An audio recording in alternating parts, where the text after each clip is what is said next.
waa warwareyn iyo mar kale kusoo dhawaada asxaabteenna qiimaha iyo qayaha badan ee barnaamijkan iyaguna inagala qayb qaata iyo sidoo kale asxaabta kale aan jecel lahay ee adduunka oo dhan nagala soo xidhiira iyagoo mar walba barnaamijkan aragtiyana kusoo darsada qaarkoodna xataa xogaha barnaamijkan warwareyn maanta waxaynu ku sheegi doonaa arrin warbixin ah oo soo baxday iyo waxyaalo ka soo kordhay sida maraykanka looga noolaa doono aadna u saameyn doonta ama si toosa u taaban doonta dadka Soomaaliyeed haddii ay yihiin dadka sharciga haysta iyo kuwa sharciga qaadan doona ama sugaya iyo habka dowladda Mareykanka ee madaxweyne Donald Trump uu hogaamiyo uu u bedelayo dhammaan habdhaqankii lagu yaqaanay dalweynaha Mareykanka iyo sidoo qodobka labaad ee aan barnaamijkeena warwareyn aad ku ogaa doontaan waxa weeye dhammaan wadamada golaha ammaanka qaramada midoobay ku jira oo markan u darban isla markaana saf dheer u soo galay difaacista xuquuqda dadka reer Gaza hal arrinna isku wada raacay hal dal mooyaane waa dhammaan dalalka golaha ammaanka ku jira Soomaaliya waa cadara gaar ah oo ay dhigtay ayaa jira waxaa kaloo raaci doona qodobo kale oo xiiso badan oo ayagana aan ku iba furi doono barnaamijkeena daawashana qiimaha leh warwareyn oo alaaba ah mid ka mid ah barnaamijyada aad xaqiiqatan aad ogtihiin in ay ku salaysan yihiin muuqaallo dhab ah iyo sidoo kale dhacdooyin iyo sheekooyin ama baaritaano dhinaca sirdoonka ama kuwa diblomaasiyadeed ama kuwa warar ah oo kolkaas soo dhacay ama wax markaa ina soo haya oo la sii saadaalinayo aan fiiriyo markaa horeysa dalka Mareykanka waxaa aad looga dareemay dilka loo geystay caruur yaryar oo iskuul ka dhiganaysay magaalada Minneapolis dad badan ayaa naxay markay maqalay magaalada Minneapolis maadaama Minneapolis iyo Minnesota ay yihiin meesha ugu badan ee Soomaalidu ay joogto si guud dadka oo dhan ayay u taabatay arrintaasi laakiin ugu dambeyntii iskuulka ayaa waxaa la sheegay inuu ahaa iskuul mission ah oo weerar ay ku qaaday qof isaguna Mareykan oo halkaa ku dilay laba caruur oo yaryar oo xog galabsan labada caruur ayaa waxaa lagu dilay markaasi iskuul Catholic lagu dhigo oo iskuulada missionka loo yaqaano halkaas oo la sheegay in ay ku dhinteen laba caruur oo midna uu jiray 8 jir midna 10 jir sida ay sheegayaan markaas ilaamaha amniga ee gobolka iyo sidoo kale magaalada Minneapolis lafteeda ee gobolka loo yaqaano Minnesota Soomaalida ugu badan ayaa ku dhaqan waxaa la sheegay 17 kalena in ay dhaawacmeen waxaana la sheegay 17 kale dhaawac 14 kamid inay caruur yihiin 17 qofba sida ilaamaha caafimaadka ku ammaan ku sheegayaan inay badbaadaan baa laga yaabaa ama la rajeynaya macnaha dhaawacyo culus oo u dhima karaan hadir ma qabaan 20 jir qof da'diisu ay tahay ayaana la sheegay in gabi ahaanba uu weerarka qaaday kaasoo laamsay inuu isaguna markii dambe uu xabadda isku jeediyay sida ay wararku ay sheegayaan waxaana magaciisa lagu sheegay Robin Westman sidaas ayaa wararka qaarkood sheegayaan sidaasna waxa aan ka xignay agaasimaha hay'adda FBI da dalka Mareykanka Kash Patel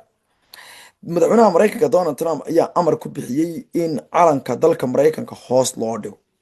wuxuuna amar ku bixiyay dhammaan dhismayaasha dowladda federaalka dowladaha kale ee maamul goboleedyada dalka ka jira dhismayaasha dowladda kuwa dibadda ilaa iyo maalinta Axadda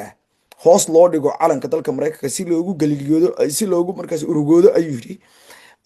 yiri arrintan ay dhamaanteen ka wada galiliyeysanahay oo ka wado inuu aad uga cadhaysan yahay bartse ayuu social soo dhigay hadallo markaasi ku aadan wuxuuna sheegay in arrintan baaritaan lagu sameeyo baaritaan dhinaca nacaybka Kirishtaanka ka dhankaana la sameeyo lama garanayo ilaa adeerto ujeedooyinka laga lahaa weerarkan laakiin warar kala duwan ayaa ka soo baxaya weerar ka dhacay Minneapolis dhanka kale hadaba aynu eegnay 14 dal oo ka mid ah 15 dal ee golaha ammaanka qaramada midoobay ku jira ayaa isku raacay warmurtiyeed ay soo saareen oo ay Soomaaliya ka mid tahay dalalkaas ayaa yiri waxa ka soconaya dhulka Falastiin waa macaluul aqin qaataysiin go'doomin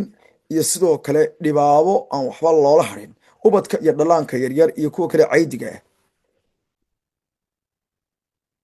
ee Falastiiniyiinta warmurtiyeedku wuxuu leeyahay ma jirto sabab looga gabangaabsado erebixinta ku habboon 14 dal waxay dhamaantood ay soo amaamudeen warqad ay ugu yeedheen inay aaminsan yihiin in gaajo dhaba macaluul run ah iyo sidoo kale aqin ula kaca iyo samayn dhibaato baahsan oo nin gacantiisa uu ku sameeyay ay ka jirto dhulka Falastiin ee Gaza gaar ahaan taasoo macnaheedu ay tahay waa gaajo uu qof ku sameeyay warbixintan waxay imaanaysaa iyadoo oo dadkii ugu dameeyay ee u dhinta gaajo ay 10 gaarayaan ilaa iyo xalay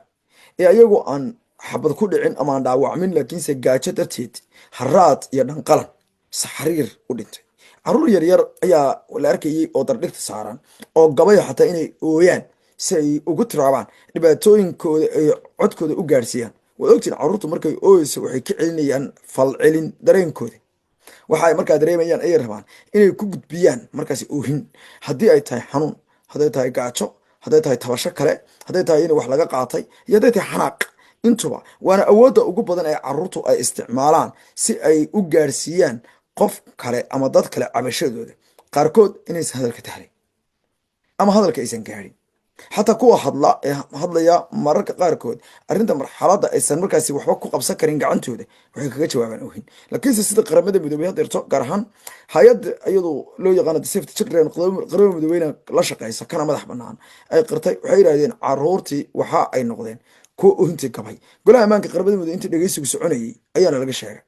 dalalkay soomaaliya ka mid tahay ayaa ka ficil celinaya arrintaasi, kuna sheegay inay tani tahay wax laga galiiriyoodo aad iyo aadna looga urugoodo, halka dalka maraykanka kaliya uu yahay wadanka aan saxiixin bayaanka markii dambe golaha ammaanka qaramada midoobey ay soo saareen.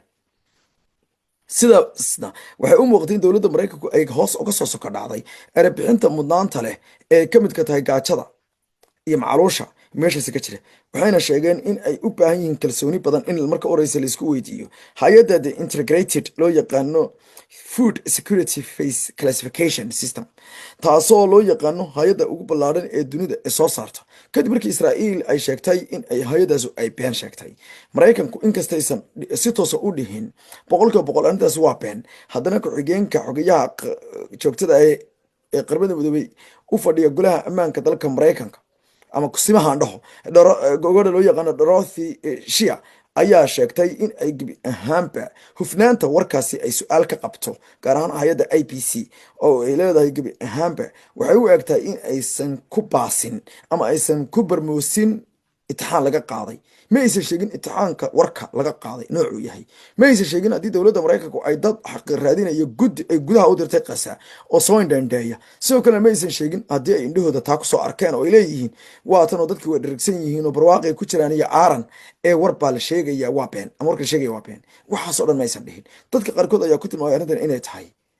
marmarsiyo iyo maraatayn aad u xun oo aan haba yaraatay bini-aadanimada shuqul iyo shaqo toona ku lahay. dhammaanteen waynu aqoonsannahay in ay gaajada ay tahay xaqiiq ka jirta qase ayay tiri. laakiinse waxaa jira ayay tiri gebi ahaanba inaan idhaahdo waxaa jira ayay tiri gargaar bini-aadanimo oo aad u ballaaran oo loo baahan yahay, islamarkaana ay tahay in la siiyo dadka oo dhan ayay markii dambe ay u sheegtay haweeneydu golaha ammaanka qaramada midoobey. balse maxay diidanta adduunka oo dhan waata la yidhaahdo. waxaa jirta mahmaamare af ingiriisi ah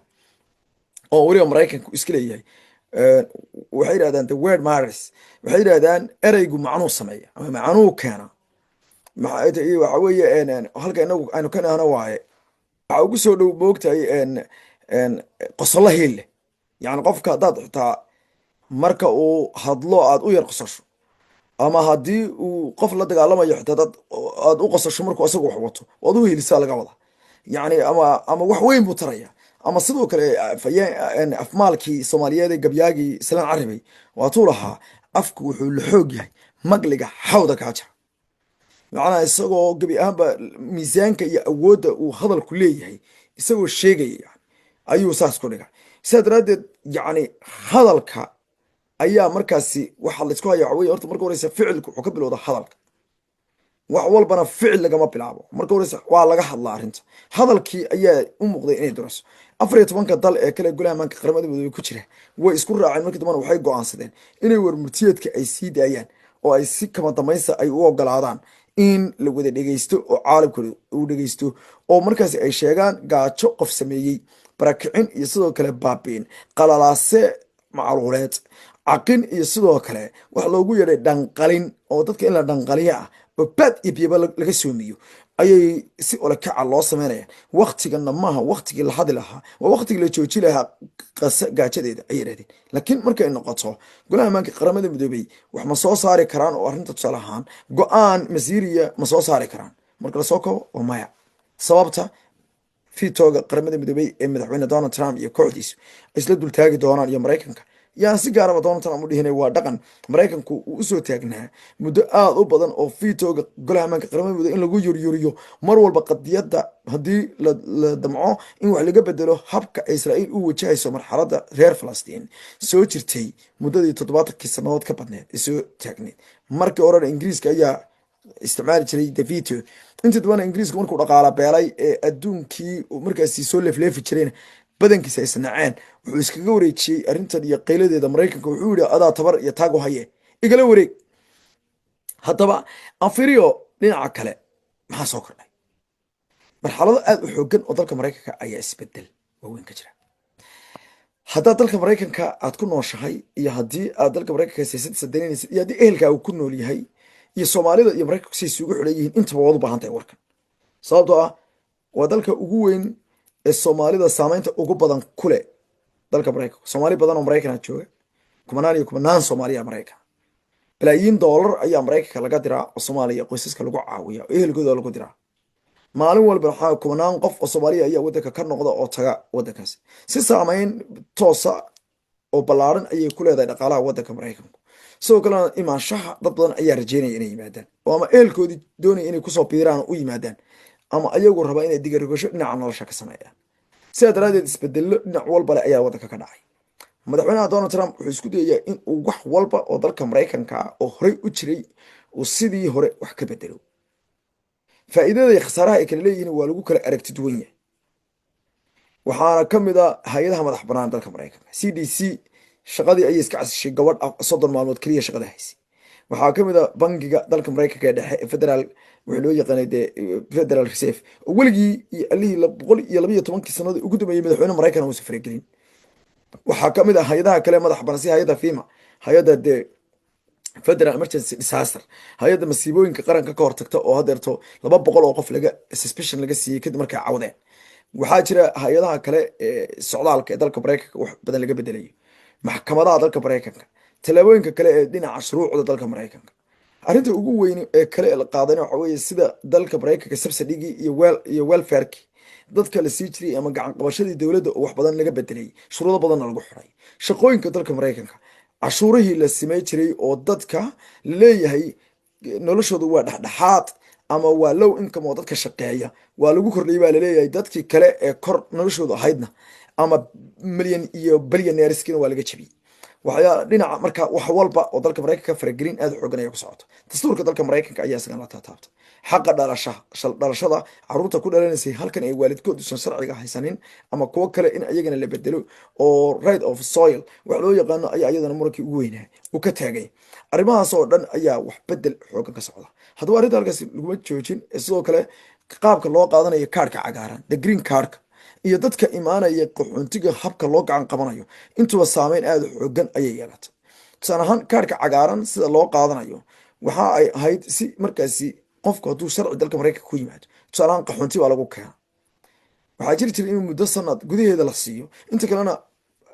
documenti loo yaqaan I-94 ayuu haysan jiray haddii qofku uu fiisa ku yimaado Maraykan gaar ahaan migrant fiisa markaasi guuritaan oo tusaale ahaan ama aabihii baa keenay ama hooyadii baa keentay ama xaaskiisaa keentay ama ninkeedaa keentay ama yani walaalkii baa saas oo kale fiisa ku yimaado waxaa ahaa jirtay in fiisahaas laftiisa uu green card ahaa jiray green cardka laga soo sii jiray safaaradda waxyaalahaasoo dhan isbedelo aad u xooggan ayaa soconaya waxaasoo dhan wax ka daran ayaa hadeerta la shaaciyay hay'adda USCIS hay'adda dhinaca dalka Maraykanka u qaabilsan weeye jinsiyada waxay soo saartay xataa vetting dadka lagu sameeyay vetting waxa loo yaqaanaa tafniidid baa la yiraahdaa qofka in la baaritaan lagu sameeyo oo qofka la baaro marka la doonayo in dhalashada la siiyo beriga hore maxaa la sameeyay jiray qofka waxa la sameeyay jiray dabcan faraa laga qaadi jiray hay'adda FAA xarun ay leedahay buu tagay ama hay'ado la shaqeeyo ama meelo kale oo laga aqbalo faraha qofka laga qaadayo background check baa lagu soo sameeyaa qofka waxa la soo hubinayaa backgroundkiisa macnaheedu ay tahay qofka taariikhdiisa ayaa la soo eegaya halkuu ku dhashay halkuu ka yimid muxuu marxalada soo maray ma la xiray recordkiisu waa maxay waxaasa la eegi jiray kadibna waxyaalaha formna waa laga buuxi jiray hadhowtana waxaa la weydiin jiray 10 su'aalo toban su-aalood oo taariikhda maraykanka iyo shuruucda maraykanka iyo xabad qoraala oo gacanta inuu wax qori karo inahaas la weydiisay. tobankaa su-aaloodna markuu 6 ka jawaabo, hadduu 6 sax uga jawaabo la iska dayi jiray, halkaas lagu jooji jiray. arrimahaas saasaa loo qaadan jiray dhalashada maraykanka. haddaba warkaa war baa ka daba yimid. marka waa inaad diyaar garowdaa. barnaamijkan marka wuxuu ku saabsan yahay sidii aad war la helayaaba tale la heli. marka hore warka hel, kadibna tasho. halkaas inaad taagnaato, inaad halkaa fadhida maaha. horta marka horeysa su-aaluhu intii way ka adkaanaya. sababta ugu badan ee ka adkaanaya waxaa weeye qofka ingiriisigiisa ayaa la eegay. luqadda ingiriisiga marka qofku inuu si fiican u barto waa uu baahan yahay. mar walba horta ingiriiska qofku waa u baahan yahay, waa tool. mar haddaad maraykan joogto, anu waxaan ka hadlaya dadka maraykanka jooga ee maraykanka raba inay sharcigooda qaataan, luqadda waa inaad barataa. sidaa daraadeed berigii hore waxaa laga yaabaa in su-aalaha aad soo qaybto 100 su-aalood baa lasoo qaybi jiray, because mataqaanid su-aasha kugu imaan doonto 100kaa su-aalood baa lasoo qaybi jiray. kada waxaa laga yaabaa layidhi in wax radham ah, radhamka waxaa weeye waxaadan filayn meel kale lagaaga keeno oo lagu weydiiyaba, si uu qofkan uu eego inuu su-aalahaaga inaad ingiriiska fahmaysid. adiga laakiin haddaad su-aashiina qaybtay, jawaabtiina aad qaybtay, 100 iyo 100 aad qaybtay, laakiinse hadhowto lagu weydiiyo wax kale, mawduuc kale lagu weydiiyo, awood badanna qofka la siiyey oo tii hore ka badan, arrintaasi khatarteeda iyo halisteeda ayay leedahay. taa wax ka daran ayaa jira. USCIS waxay ku dhawaaqda in waxaa jiray horta sharci dalka maraykanka 1960maadkii ka jiri jiray oo ahaa qofka maraykanka laga dhigayo in la weydiiyo bulshada uu la nool yahay. dariskaaga loo imaanaya, waxaa la odhanaya adreskaaga lasoo qaadana, ila dariskaaga waa la hayaa dabcan soo maha. kadibna albaabkaa lagu soo garaacaya dariskaaga, waxaa loo hayaa qofkan dariskan albaabkeeda ku dhegan ma taqaanin. haa dee waa daris baa nahna, muxuu sameeyaa, seebuu u dhaqmaa, sidee buu waxay tahay isheg bulshadaba ku dhex jiraa, mararka qaarkood mayda caawiya, maxay tahay waxyaalaha caawinta. waxaan ka hadlayaa dariska yani inaad caawisa maaha, laakiin macnaha tusaale ahaan haddii wadada la nadiifinayo oo kale, haddii maaratay ii sheegeen qaabka uu dhaqmo, baakinka gaarigiisa meesha ku baakin gareeyo, qaylo iyo buuq inay gurigiisa ka soconayaan, haddii caruur u leeyahay, inuu dhaqan xun ku dhaqmo, inuu qashinka banaanka ku tuuro, inuu maxay tahay ii sheegeen uu dadka dhibo, inuu maxay tahay ii sheegay dadka dariska murmaan, in waxyaala kale oo khaladaada lagu arko gurigiisa, activity kale, dhaqdhaqaaq kale guriga in ka socoto, waxyaalo maaratay laga shakiyo. waxaa la yidhahdaa mahmaha maraykana ka jirta dalka maraykanka oo kale, waxay yidhahdaan dariskaagu waa ilaalo aan laguu dirsan. bogta bay yidhahdaan waa informers baa la yidhahdaa bogta. waa laga yaaba inay soomaaliduna saa ku mahmaha jirtay, laakiin maraykanka mahmada way leeyihiin, waa ilaalo aan laguu dirsan. waxaad arkaysaa qof marka qarka way dhacaa sooma, ilma yar hadduu banaan kaaga baxo, booliska ku ag taagan, sometimes way dhacdaa, waa lagu wacaya, qof baa ku wacaya, mogta baad samaynaysaa. nin ba iga shekanayay isagoo wada maraya ayo waxaan tuuray buu yiri koob aan shaah ka dhamaystay oo caaga. wuxuu yiri waa booliska lay wacay, tigid $500 ii yimid oo letrin ah inaan wada ku tuuray qashin inaan ku tuuray, yani ayaa ii yimid buu yiri, waa lay wacay. qof baa u wacay oo arkayo daba socday, gaariga daba socday, plate numberkiisa uun buu u sheegay, wuxuu ku yiri ninkaas khaladkaas u sameeyey. hadda marka arrintan waxaa ku dhawaaqay markaa ninka loo yaqaano agaasimaha hayadda USCIS ayaa ku dhawaaqay, wuxuuna sheegay haatan iyo wixii ka dambeeya in qofka dariska la weydiinayo. 1900 haddaba sharcigana muxuu ahaa marka hore? 1965 waxaa loo yaqaano migration and naturalization, waxa la yidhaahdo Immigration and Naturalization Act, oo macnaheedu ay tahay 1965 ayaa la sameeyey, oo macnaheedu ay tahay markaasi waxda socdaalka iyo dhalashaysiinta. naturalizationka waxa weeye qofka marka uu dhalashada dalka qaadanayo oo laga dhigo qof wadanka u dhashay. sidaa daraadeed waxaa jiri jira marka in dadka dariska lasoo qareemo, laakiin beriga hore ilaa iyo intii 1965 ilaa iyo 1990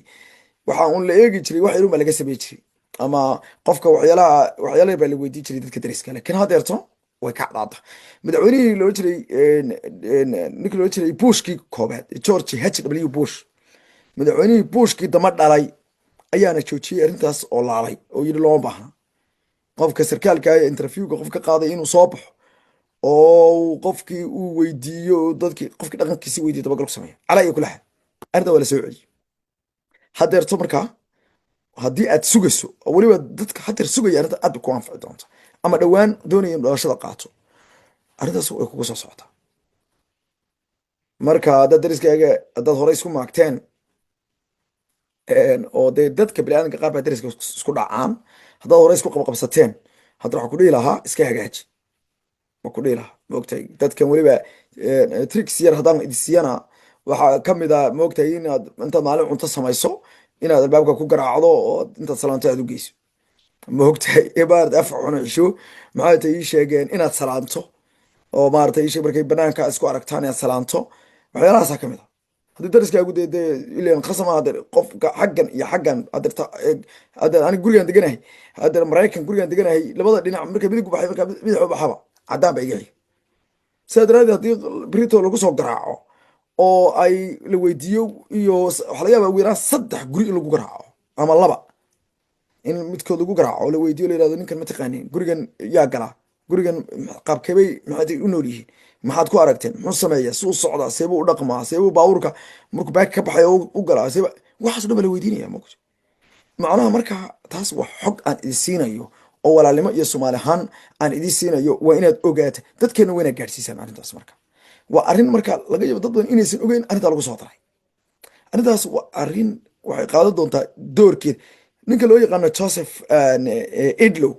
waa madaxa hay'adda US Citizenship and Migration Services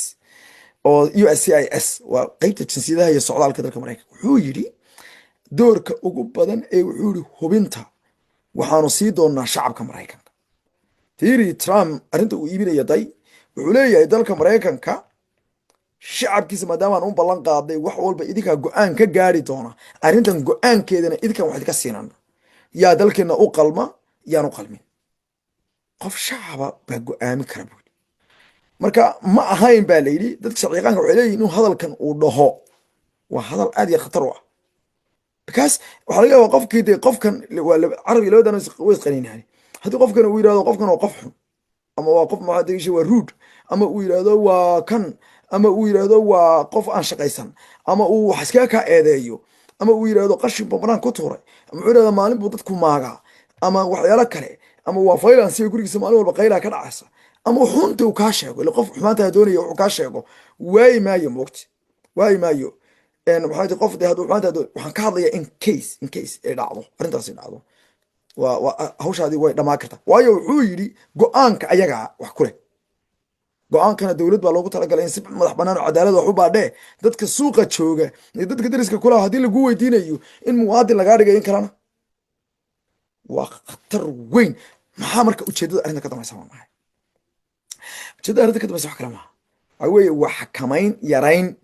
iyo marmarsiyo fara badan in loo helo in dadka sharciyada loo diido marmarsiyo aad iyo aad u fara badan in loo helo baa la doonaya sidaa daraaddeed waa arrintaasi waa arrin aad muhiim u ah oo aad rabtaan aan rabo inaad dadka Soomaaliyeed ay ogaadaan dad badan baa ballamale oo bishan ballamale bisha daba qaar baa ballamale interview ah oo ballamale way kugu imaanayaan su'aalahan waxaa kugu si radham ah si aadan adigu filay bay kugu imaan karaan oo lagu oran karaa